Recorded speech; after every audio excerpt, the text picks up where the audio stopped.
Okay, so we got to page 14, and so we finished that. And you had some homework on that. Any questions on any of those? Calculate invoice amounts or anything like that? Okay. Did y'all do your homework? Tell a lie. What y'all do this weekend? Not sleeping up?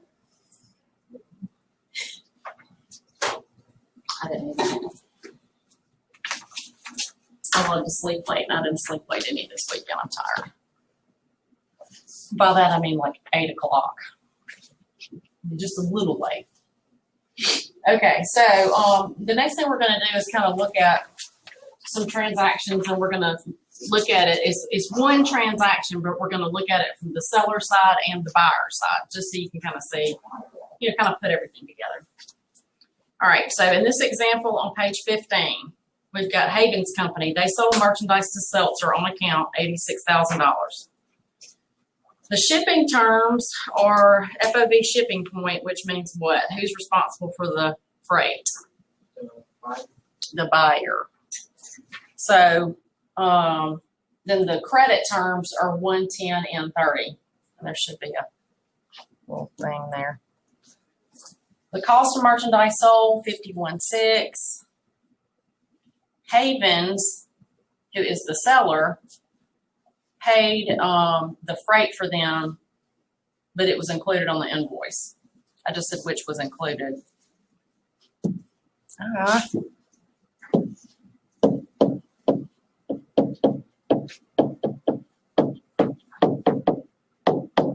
So let's just say they billed the customer.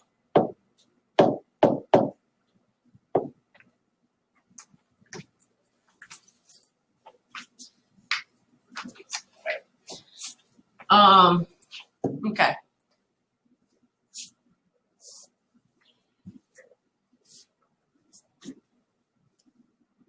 All right, so we're going to journalize the entries first as if we are Haven's Company, the seller. Then we'll go in and do the entries for Seltzer Company, the buyer. So we're first looking at this from the seller's point of view. So Haven sold merchandise on account. $86,000 is the sales price, but there's a discount. So we got to consider all that. So we don't have any dates to deal with. What's the first thing I'm going to do? What am I going to debit?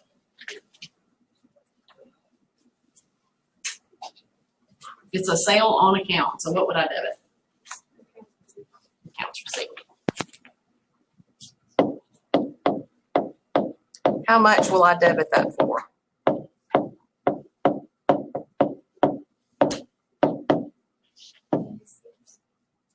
Well, we got a discount, so we got to take that discount off.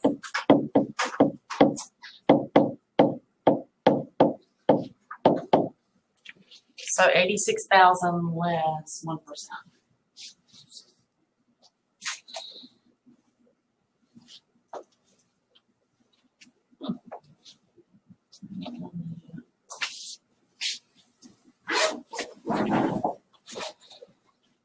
So what's 80? That was another thing for me. 86,000. How much? Somebody check his math. Sounds good to me. Let's see. Let me double check. 86,000 minus 1%. It's 85,140. Okay, so the next thing we'll do is credit sales for the same amount.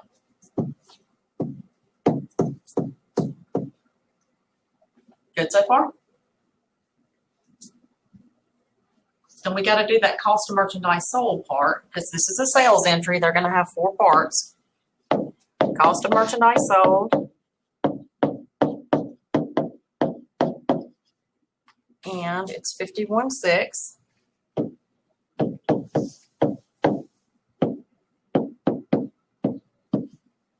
And we'll credit merchandise inventory.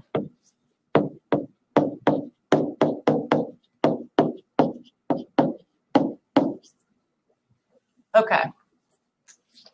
Now, Havens is the seller. It's FOB shipping point, so we said that the other company's responsible for paying the freight. Havens paid it, but they included it in their billing. So how will we show that? We've got the $750 to deal with.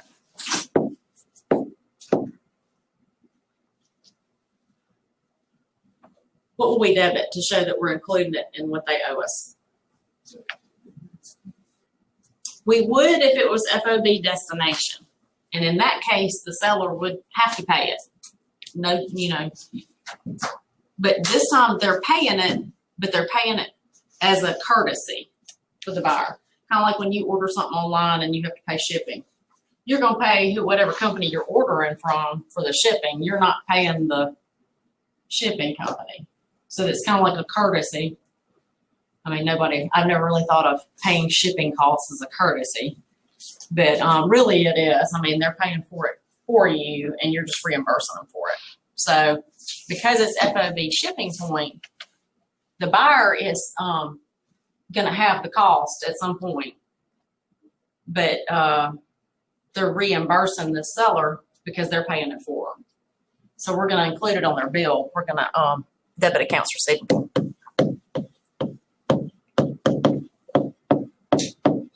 Because it's not going to be an expense to them if they're getting it back from the customer.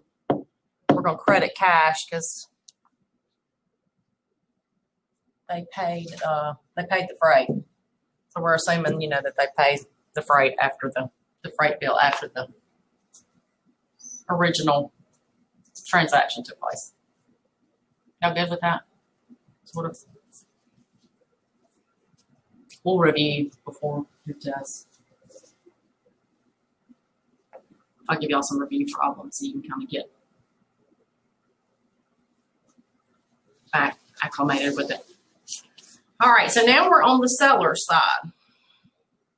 They have purchased $86,000 worth of merchandise. Cost of merchandise sold is irrelevant if you're the buyer. And then the freight was included in their bill. So theirs will be, oh yeah, we're supposed to, never mind. Oh, the payment of we got to do the payment. I'm sorry, y'all. We're supposed to journalize them paying this bill. So how much will they receive on payment of this bill? How much will the seller receive? You're just going to add everything that's gone to accounts receivable together. So $85,140 plus $750.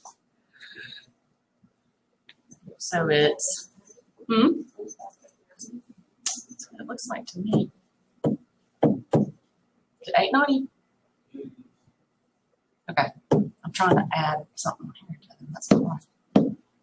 Okay. So that shows, you know, the original merchandise sold plus the delivery that they're going to bill to. Okay. So now on the buyer's, are y'all good? Or just flip past it. On the buyer's side, they are making a purchase. So what will we debit to show that they're purchasing merchandise?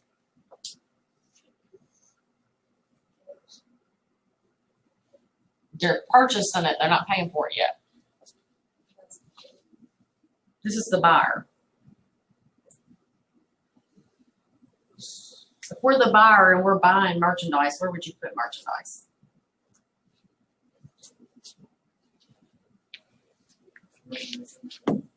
Yeah.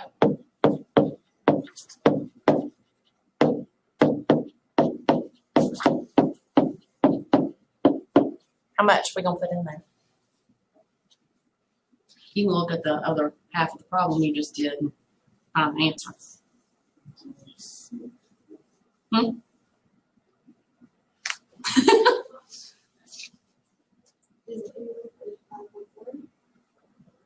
Add the freight because it was added to the bill. It's $85,890 because you've got the merchandise at the discounted amount, which we got here. They added this freight to the customer's bill. So this is what the customer they end up receiving from the customer. So there's your bill amount right there. There's your merchandise cost. So what would we credit if they purchase this on account? Accounts payable. This one's easier. It's got less parts to it. And then how will we show that they paid their bill?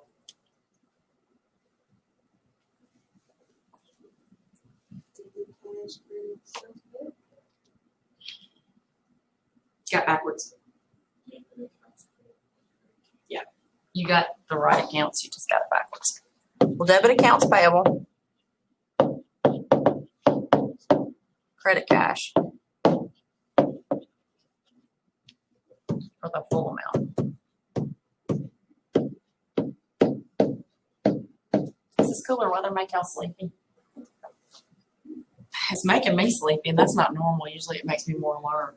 I think I'm sleepy for other reasons. Monday. Okay. So the next thing we need to look at is sales tax. Everybody loves sales tax, right? I mean, do we get much of anything without paying sales tax on it unless it's sales tax day or tax-free day or whatever right before school starts? Everything we get, we got to pay sales tax on. So, you know, around here it's 7% unless you go somewhere like a restaurant in Hinds County or a restaurant in Ridgeland. A lot of places have extra 2% tacked on for tourism or whatever it is they justify it for. But still, we're having to pay it whenever we get something, food or groceries or clothes or whatever. We got to pay the beloved sales tax on it. So whoever you're buying something from, they're collecting that sales tax. I mean, they're not going to keep it. They got to send it into the state. So it's a headache for them as well. I'm sure they would rather not have to deal with it. So what they have to do is they collect it, and because it doesn't belong to them, they put it in a liability account until they turn around and send it into the state. So the way most companies will do it is every month you have to file a sales tax return, and you report your sales for the month and how much you collected, blah, blah, blah, and you send the Bureau of Revenue, which State Tax Commission is what it used to be called, you send the state their sales tax that you've collected for them. So if you're a real small business, you may only have to do it every quarter. It depends on how much you collect, how much you sell. But it's a liability because it's not their money. You know, they're collecting it on behalf of the state, and it's not their money. So the way we will record it is we'll put it in a liability account, sales tax payable. So in this example, we have Brown's Hardware Distributor selling $15,000 of merchandise to Handy Hardware on account. Sales tax rate is 7%. Cost of merchandise sold is 13. All right, so we'll do the entry. So on account means we will debit what? Accounts receivable. For how much? We don't have a discount to deal with in this one. So how much is the sales amount? Okay. So we'll, nope, hang on a minute. I'll throw y'all off because we added the sales tax thing on here. There's always an extra layer of difficulty. All right, so 15,000 plus 7%, 16,050. All right, so this amount here is your $15,000. Putting zeros on it. Your $15,000 of merchandise plus that 7% sales tax. So this is 15,000 plus 7%.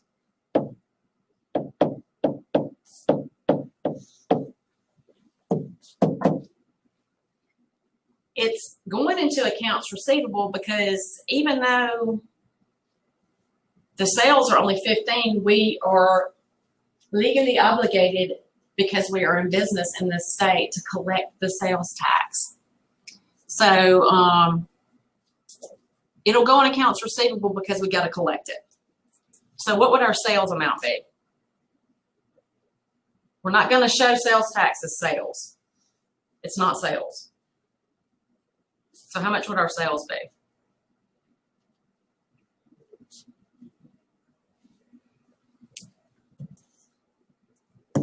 So your sales are only going to be $15,000. That's how much merchandise we've sold. The extra $1,050 is not ours. We're not going to show it as sales. Now, some people do when they're doing their books. That's not right. I've seen it a lot. It's fine if you do that if you debit your revenue when you pay the sales tax, but they don't. They put it in an expense account. That's not right. It's a pet peeve that drives me crazy because it inflates their sales. It makes their sales look higher than they really are because your sales tax is something you're collecting from the state. It's not your sales. So it makes their sales look that much higher. And, you know, it's kind of a ripple effect. If you put it in the wrong place and maybe the sales tax commission, they decide to come and audit you. They look at all this stuff and they're like, oh, but you had more sales than you reported. No, they put the sales tax. They collected in the wrong place. So this is why this kind of stuff gets on my nerves because I know the ripple effect of it.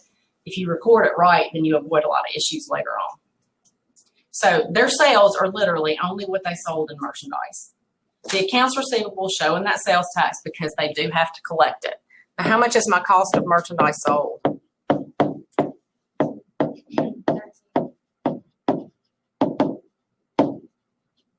13. And I'll credit my merchandise inventory, and I have one line too short here. I'll have to write underneath it.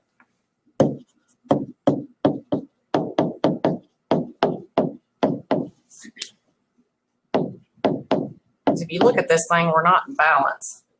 We got this $1,050 to deal with. So we'll put that in sales tax payable. And then when it comes time to pay it, we'll just debit that account and credit cash.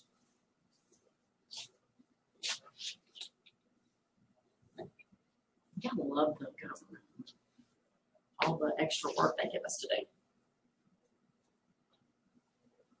The one little, because I was thinking, yeah, and you get absolutely no reward for collecting this money and sending it in for them. But actually, you kind of do. If you pay it on time, you get a discount on what you remit. So you actually do get a little bit of a bonus, you know, if you send it in on time. So I guess that's your reward for doing it. It's a percentage of the taxes or something like that. All right, so let's look at another one. In this one, we have Brooms Paper Products selling $85,000 of merchandise on account to Shady Grove Retirement Home. Sales tax rate is 7%. Cost of merchandise sold is $81,500. And then in October, which is how it works. Like, okay, so we're in October now. At the end of October, once November comes around and you've gotten everything, you know, your books are complete, you've got until the 20th in Mississippi to go in, file, you can do it online, file your sales tax return and send that money in. If you don't send it in by the 20th, on the 21st, they will nail you with a quite large penalty. Yeah, so you want to pay it on time.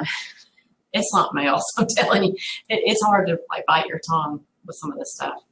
So, but usually if you call, if you're not a habitual offender, they'll usually like take the penalty off. But if you're somebody that's late every month, they're not going to help you out. Okay, so in October, Brooms Paper Products is going to pay $51,500 to the state sales tax department for taxes collected last month. Okay, so bear in mind, this is just one sale. They would have had other sales, and total sales tax they collected in September is this amount right here. So if you look at 85, you're thinking, geez, that's like 2/3 sales tax. It's not just on that sale. It's on all the sales for the month. So y'all work at least the first part of this one. The second one you can do too, but you're just gonna take it out of the sales tax account and credit cash. Y'all work that real quick. I want to make sure you're getting it.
I'm not sure how Shrinkage is going to do it, but they may want you to put in that sales tax payable credit. They're probably going to want you to include that with the sales entry. So just keep that in mind if you're struggling on it and can't figure out why it won't give you full credit.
Y'all get that? Did you get the same thing, or did you get something different? Or you care? What'd you say? You don't have to care, I understand. Sometimes I don't care either.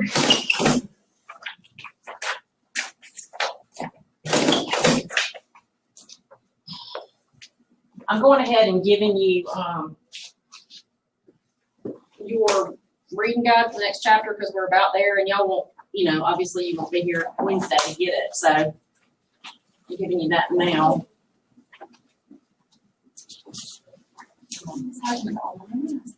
Hmm? What's Wednesday? What? Oh, nothing. You won't be in here though. You're not missing anything.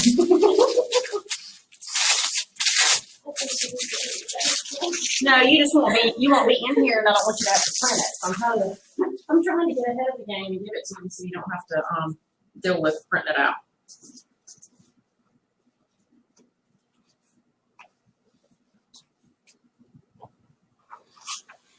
All right, so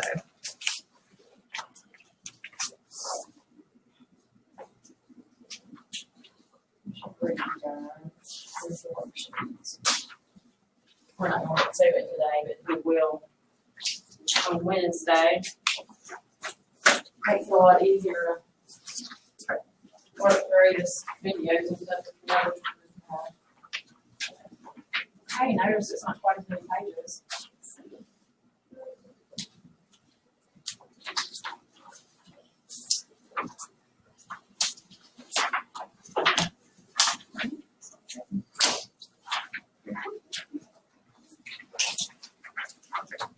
I never can quite plan this just right.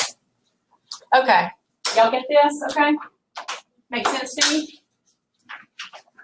Sure? No. No? What's wrong? The 51.5.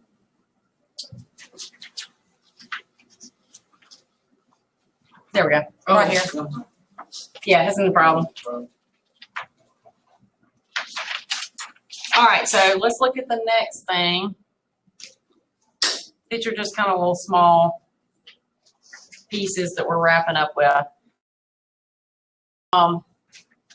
You know, if you're going to have inventory and merchandise to sell, you're going to have some that disappears. It's just, unfortunately, the nature of man. People steal stuff. People make mistakes, entering returns or receiving inventory or whatever. It's gotten a lot easier since we can like point and scan, but still, things get messed up. Things get put in the wrong place or broken or lost or whatever and don't get accounted for. So anyway, we call that inventory shrinkage because literally your inventory is shrinking due to some kind of outside factor beyond your control. So shoplifting, employees that thieving you. My grandparents had that a lot. They had employees steal. I think they're kind of creative too. I was impressed, but not in a, you know, positive way, I guess. But you think about it, and if they were that creative and put that much energy into doing something legit that they did stealing of stuff, they might be quite successful.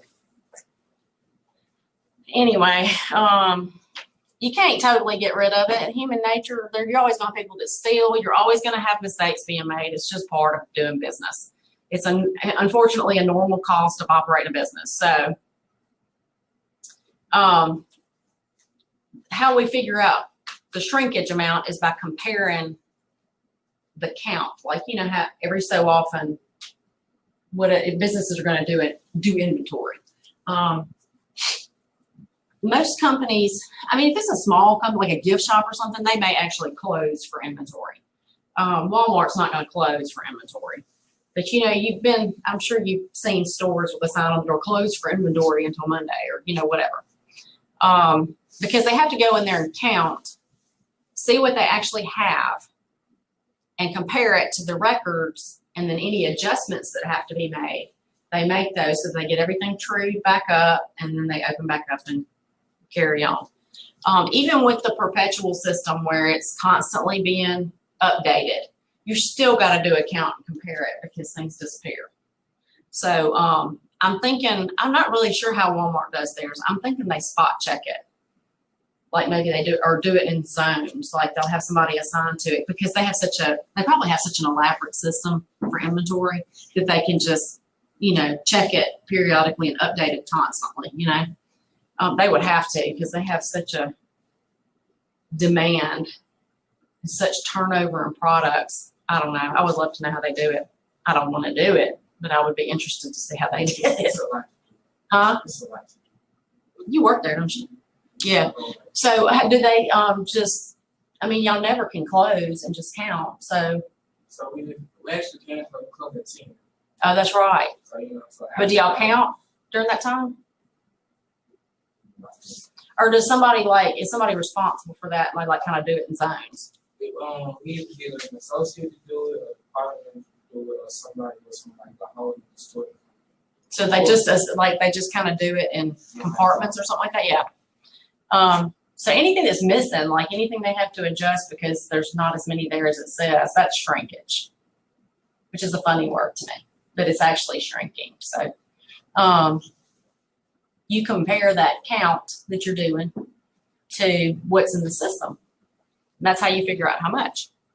Okay, so in this example, Mayflower Company's perpetual inventory records, meaning the ones that are supposed to be continuously updated. Every time there's a sale, every time there's a purchase, it updates the amounts. So they, their records and the balance in the ledger show that $276,300 of merchandise should be on hand. The physical count shows 265,430 is actually on hand. So we have to do an adjustment. How much have we got to adjust for? You're going to take what is on the ledger or what is in the inventory records and subtract out what you really have. And the difference is what we'll have to make an adjustment for. So we've got 7 or 8. I don't think of this kind of math in my head.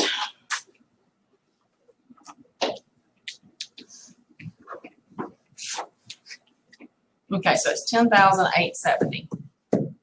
This is our shrinkage. So what we're trying to do is we want our books and our records to reflect what we actually have. So we've got to adjust that. So what we're going to do, even though we did not sell this stuff, we are going to debit cost of merchandise sold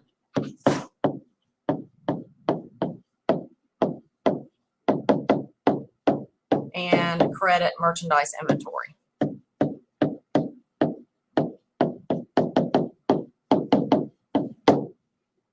For 10,870.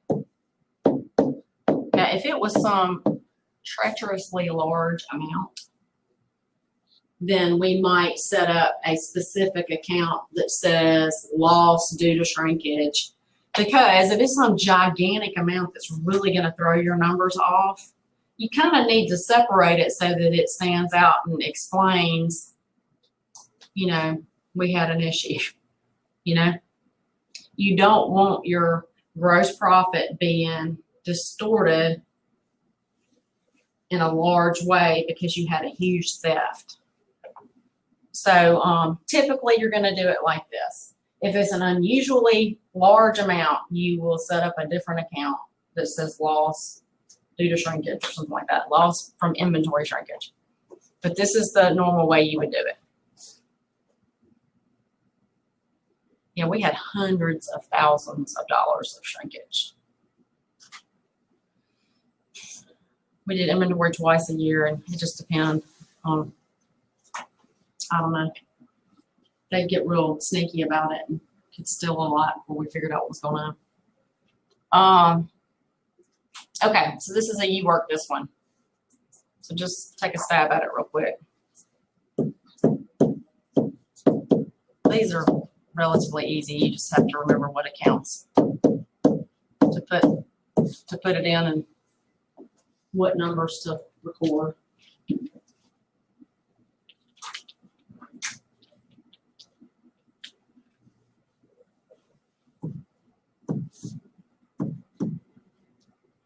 When it's your own business, it really taps you, you know. You take it personally when people are stealing from you.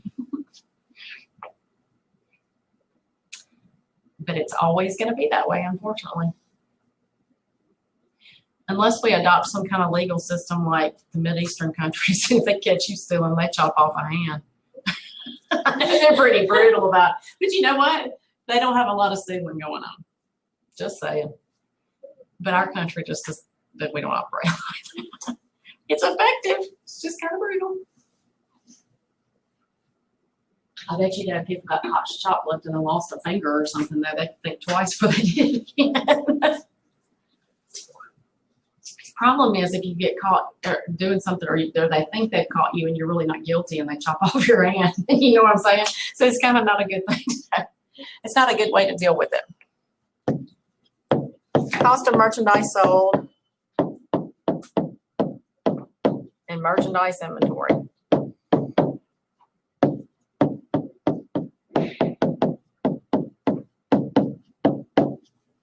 $85.15 on both.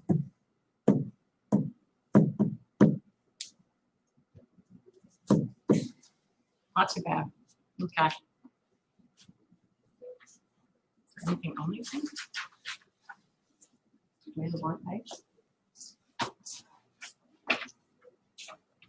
No. Okay, customer refunds and allowances. We've already addressed how to record them. But where did this customer refunds payable amount even come from? Well, it's a number that has to be estimated at the end of every year. So it's like an adjusting entry you only do at the end of the year. So what they're going to do, each company's going to do is they're going to estimate what they anticipate refunds and returns will be on this year's sales. Places like Walmart, they've been in business so long that they can look at their books and see historically what is our typical refund and return amount on the previous year's sales. And you got to think about it. People go shopping, buy a bunch of Christmas gifts in December. Everybody's returning that stuff in January. So their returns in January are going to be huge. And it's January 2021, but the sales were made in 2020. So it seems kind of unfair to take, income away from 2021. It's not reflective. It's kind of the matching thing. These are refunds and returns, but we sold that stuff last year. So shouldn't we kind of offset last year's sales for returns of last year's stuff? Does that make sense? So they have to estimate that amount. And it's not an exact science. I mean, it's an estimate. There's no way to know. There's no way to predict how much will be returned. So they'll use, they'll use analysis. They'll go back and look historically over the last several years. What do we typically have in returns? Blah, blah, blah. So there's a mathematical, scientific way of getting to that amount, but that's where that liability account for customer refunds payable comes from. They are estimating what they believe returns in the future will be for this period's sales.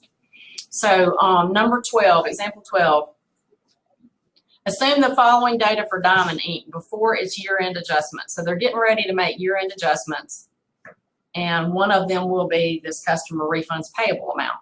So sales for the year ended December 31, 2019, so sales for last year, $1,750,000. Estimated future refunds of 2019 sales, 2%. So again, it's just an estimate. There's no way to get it right. So you're literally just going to take this $1,750,000, multiply it by 2%, and that will tell you what your customer refunds payable amount should be.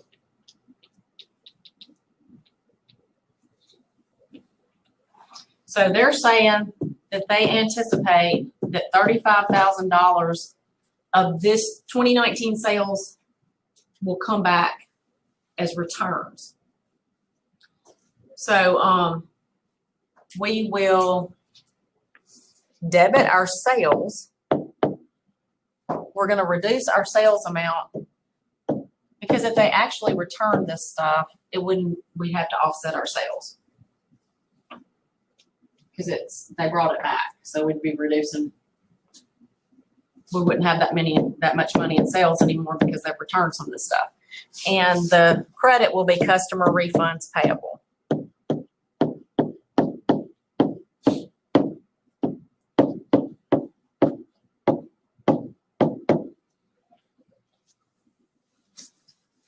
Again, this stuff's not hard. You just have to remember how to do it. Last year, we had an additional piece to this entry to account for the cost of the inventory they were returning. I don't know why they've taken that out of the book, but I just left it off. There's no need of you worrying about it if it's not going to be in your problem. So, but I mean, I don't want your thought process to be, well, okay, we've got our sales entry is a 4-part entry. We deal with inventory. How come we don't deal with that when they bring something back? Well, I don't know. because we did last year. I'm not sure, I haven't figured out why they took that out of the book. But we're not gonna worry about it. So, you work this one. What's 1,000,001 times 0.7%? So if you're doing it in decimals, 0.7% equals 0.007. 007.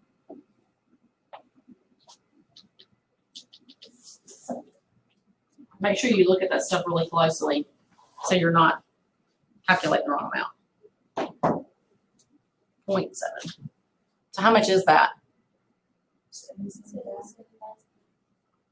77. Yeah, 7,700. I think y'all did 7%. Hang on. Got 7,700. Not the same stuff. Okay, it's 0.7%, not 7%. Oh. 0.7%. If it was 7%, it would be 77,000. It's 0.7%. So pay real close attention to that when you're doing your homework. All right, so we're going to debit sales, credit customer refunds payable. Now, if they give you the amount that's already in customer refunds payable, don't worry about that because we're adding to it. Whatever's already there came from another year. We're adding to it for this year. Okay. Okay. Y'all will have, that's it for chapter 6. So y'all have some reading to do, or a reading quiz anyway, whether you read the stuff or not. And we'll start on chapter 7 on Wednesday on your video.